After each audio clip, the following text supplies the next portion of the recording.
Welcome to the Plume and Page.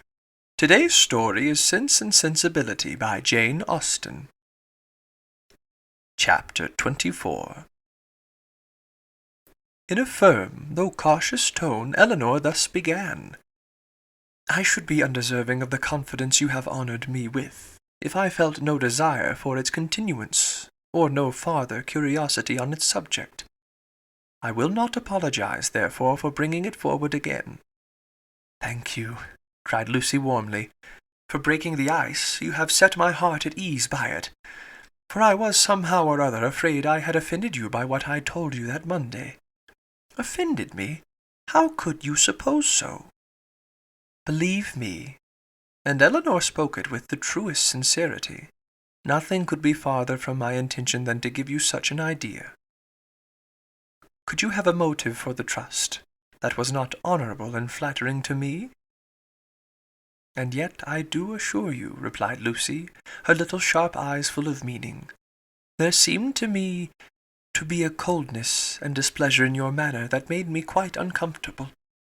I felt sure that you was angry with me, and have been quarrelling with myself ever since, for having took such a liberty as to trouble you with my affairs. But I am very glad to find it was only my own fancy, and that you really do not blame me.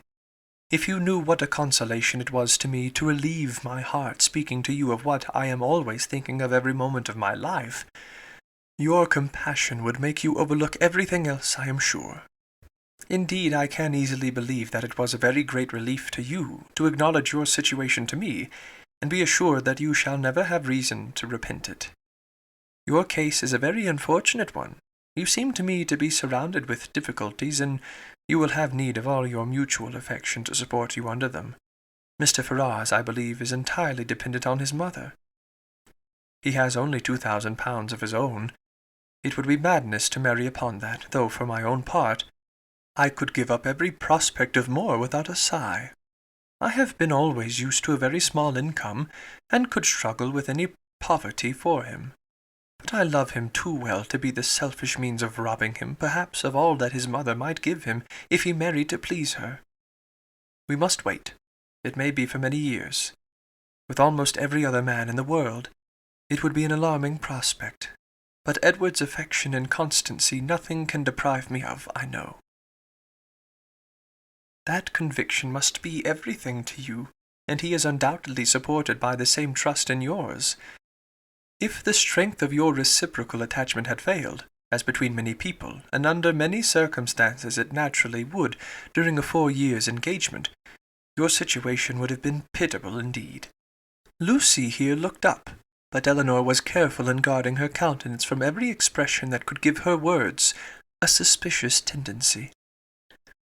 Edward's love for me, said Lucy, has been pretty well put to the test by our long, very long absence since we were first engaged, and it has stood the trial so well that I should be unpardonable to doubt it now. I can safely say that he has never gave me one moment's alarm on that account from the first. Elinor hardly knew whether to smile or sigh at this assertion. Lucy went on. I am rather of a jealous temper too by nature, and from our different situations in life, from his being so much more in the world than me, and our continual separation, I was enough inclined for suspicion to have found out the truth in an instant, if there had been the slightest alteration in his behaviour to me when we met, or any lowness of spirit that I could not account for, or if he had talked more of one lady than another, or seemed in any respect less happy at Longstaple than he used to be. I do not mean to say that I am particularly observant or quick-sighted in general, but in such a case I am sure I could not be deceived. All this, thought Elinor, is very pretty, but it can impose upon neither of us. But what, said she after a short silence, are your views? Or have you none but that of waiting for Miss Ferrars's death, which is a melancholy and shocking extremity? Is her son determined to submit to this, and to all the tediousness of her many years of suspense in which it may involve you, rather than run the risk of her displeasure for a while by owning the truth? If we could be certain that it would be only for a while, but Miss Ferrars is a very headstrong, proud woman, and in her first fit of anger upon hearing it would very likely secure everything to Robert, and the idea of that, for Edward's sake, frightens away all my inclination for hasty measures.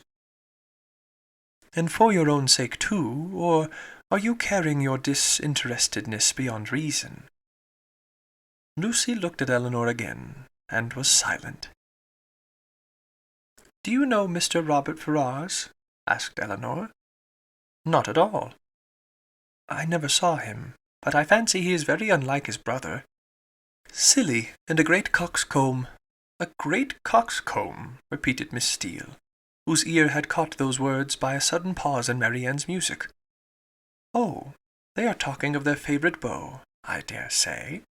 "No, sister," cried Lucy, "you are mistaken there. Our favourite beaux are not great coxcombs."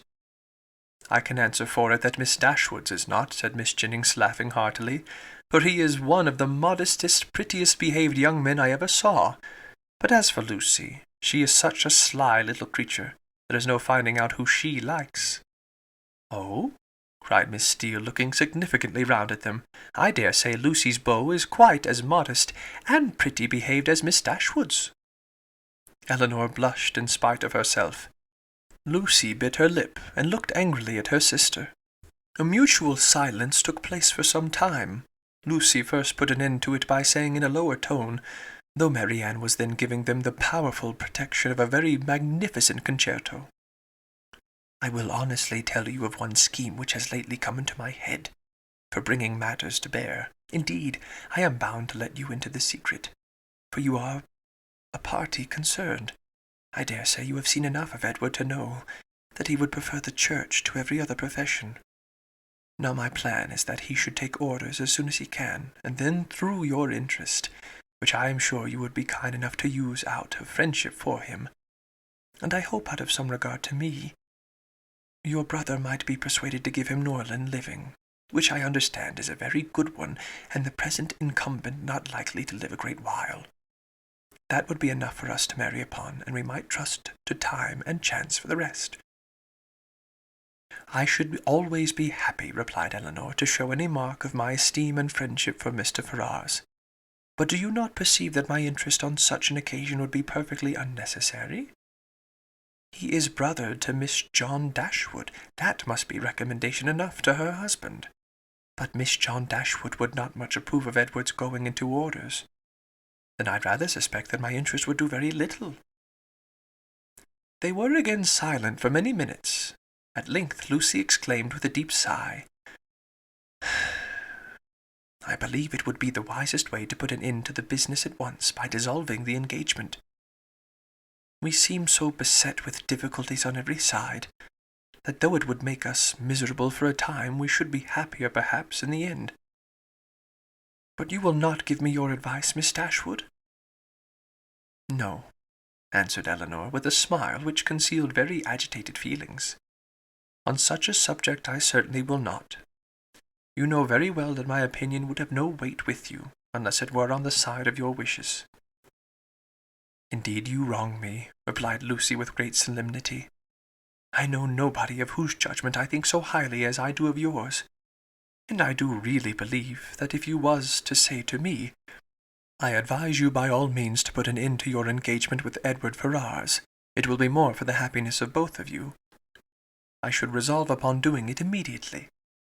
Elinor blushed for the insincerity of Edward's future wife, and replied, "This compliment would effectually frighten me from giving any opinion on the subject had I formed one.